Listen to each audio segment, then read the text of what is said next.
Noida sector 150 में जो हुआ वो एक एक्सीडेंट नहीं है बल्कि हत्या है। हत्या सिस्टम की वजह से, एक हत्या सरकारी कर्मचारियों की नेग्लिजेंसी की वजह से। 27 साल के युवराज मेहता नौकरी से वापस अपने घर नोएडा आ रहे थे। फ्लाईओवर के ऊपर वो उनकी गाड़ी चल रही थी। उसी फ्लाईओवर पे आगे जाके एक 90 डिग्री का कट आता है। उस कट के पास जो बाउंड्री है वो भी टूटी हुई होती है, ना ही कोई स्ट्रीट लाइट है और अंधेरा है, ना ही कोई मार्किंग बोर्ड है। घने कोहरे की वजह से उनको लगा कि ये सड़क अब सीधी चलती जा रही है और उसी में उनकी गाड़ी जाके एक गड्ढे में गिर गई। वो गड्ढा 70 फीट गहरा था और बारिश के पानी से भरा हुआ था।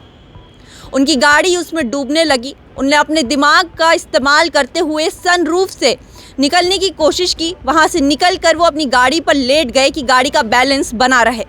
फिर उनने अपने पिता को फ़ोन किया और मदद की मांग की। उन्होंने कहा कि मैं गाड़ी में हूँ और मैं डूब रहा हूँ, मेरी मदद करो। उनके पिता ने फ़ौरन ही रेस्क्यू टीम को इन्फॉर्म किया, पुलिस की टीम को इन्फॉर्म किया। मौके पे वहाँ पे सारे लोग पहुँच गए। एनडीआरएफ की टीम भी थी, फायर टीम भी थी और पुलिस भी थे। लेकिन 2.5 घंटे तक युवराज चिल्लाता रह गया कि मुझे बचा लो, मुझे तैरना नहीं आता।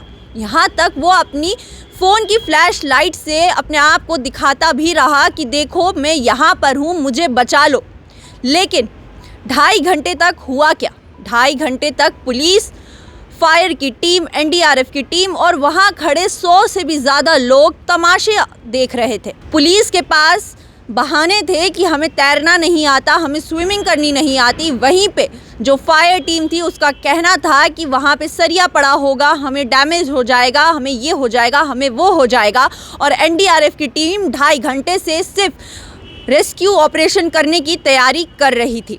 वहाँ पर रेस्क्यू जैकेट्स भी थे, वहाँ पे रस्सियाँ भी थी और एक छोटी सी किश्ती भी उनके साथ थी। उसके बावजूद भी वो युवराज की जान नहीं बचा पाए। वहाँ खड़े 100 से ज़्यादा लोग तमाशा देख रहे थे। या तो कोई वीडियो रिकॉर्ड कर रहा था या तो कोई खड़ा बस देख रहा था।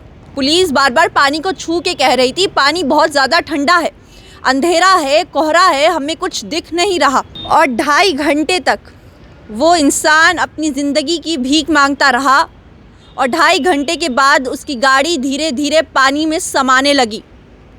वहीं पे उसी वक्त एक डिलीवरी बॉय वहाँ से गुजरा। उसने देखा कि यहाँ भीड़ है। वो भीड़ में जाके देखता है, वहाँ उसे पता चलता है कि एक इंसान यहाँ पे डूब रहा है और उसको बचाने के लिए कोई भी आगे नहीं आ रहा। वो बिना कुछ सोचे समझे उस पानी में छलांग मारता है और बहुत कोशिश करता है कि वो युवराज को ढूंढ निकाले, पर उसके आने में देर हो गई। तब तक युवराज की गाड़ी डूब गई और युवराज भी उसके साथ डूब गया।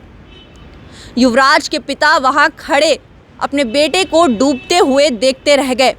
युवराज के पिता का कहना है कि मैं अपने बेटे को मैंने अपनी आंखों के सामने पानी में डूबते हुए देखा है। उसे उम्मीद थी कि हम उसे बचा लेंगे और जैसे जैसे वक्त जा रहा था वैसे वैसे मेरी उम्मीदें कम होती जा रही थी। और 2.5 घंटे के बाद युवराज की गाड़ी पानी के अंदर समा जाती है और युवराज भी उसके साथ पानी में चला जाता है। यहाँ सवाल उठते हैं कि जब किसी मिनिस्टर को या किसी एमएलए को गुजरना होता है तो रातों रात फ्लाईओवर में पेंट भी हो जाता है, बैनर्स भी लग जाते हैं, लाइटें भी जल जाती हैं। लेकिन एक आम इंसान की ज़िंदगी के लिए कोई ख़ास कदम नहीं उठते। एक आम इंसान हमेशा हर तरीके से टैक्स देता है, सरकार को पैसा देता है, लेकिन फिर भी उसके सड़कों पे, उसके ब्रिज पे ना ही स्ट्रीट लाइट्स होती है, ना ही कोई वार्निंग साइन होता है। इस हादसे से कुछ दिन पहले ही वहाँ पे एक और हादसा हुआ था जिसमें एक ट्रक वो 90 डिग्री के खतरनाक टर्न की वजह से बीच में जाके लटक गया था। लेकिन उसके बावजूद भी उस टर्न के ऊपर ना ही कोई इंडिकेशन थी, ना ही कोई मार्किंग थी। और जो वो कंस्ट्रक्शन पिट थी उसमें जो बारिश का जमा हुआ पानी था उसको भी नहीं निकाला गया था। यानी ये सीधा सवाल ये उठता है कि हमारे देश की सरकार, हमारे देश के कर्मचारी आखिर करते क्या हैं? जब वहाँ पे एनडीआरएफ की टीम थी, जब वहाँ पे फायर फाइटर्स थे, जब वहाँ पे पुलिस थी और उनके पास सारा सामान था, तब भी उन्होंने युवराज की जान क्यों नहीं बचाई? आखिर उनको अगर तैरना नहीं आता है या रेस्क्यू करना नहीं आता है या इन सारी चीज़ों से डर लगता है, तो ऐसी चीज़ों में उनकी सिलेक्शन होती ही क्यों है? आखिर ये टीमें किस दिन के लिए बनी है? आखिर इनका काम कब होगा? एक मासूम निर्दोष इंसान अपनी जान गंवा देता है सिर्फ और सिर्फ सरकारी नेग्लिजेंसी की वजह से। यानी ना ही प्रॉपर सिस्टम है, ना ही प्रॉपर लाइटिंग है और ना ही कोई मदद के वक्त उतरता है। और ये कोई पहला हादसा नहीं है।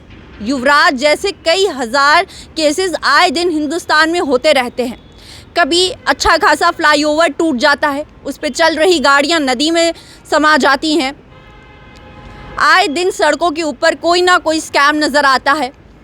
लेकिन जब लोगों से टैक्स लेना हो, जब पैसे लेने हो, तो पूरा मुआवजा लिया जाता है, हर तरीके से टैक्स लिया जाता है, पर वो लोगों के काम कभी नहीं आता और इसी तरह लोग अपनी जानें गंवा देते हैं और ये सरकारी कर्मचारी सिर्फ देखते रह जाते हैं। ये सवाल पूरे सिस्टम पे उठता है। युवराज की मौत का जिम्मेदार पूरा का पूरा सिस्टम है।